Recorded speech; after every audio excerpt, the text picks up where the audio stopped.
अस्सलाम वालेकुम वरहमतुल्लाह। ये अलक्सा इस्लामिक मॉडल स्कूल खम्बाल B5 के तालिब इल्म सोलर सिस्टम का मॉडल तैयार करते हुए,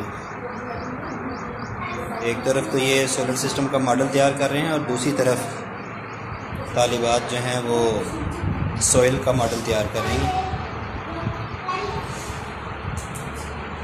ये एक्टिविटी बेस्ड लर्निंग की एक बेहतरीन मिसाल और प्रोजेक्ट बेस्ड लर्निंग की का अमली इतलाक़ आप देख रहे हैं।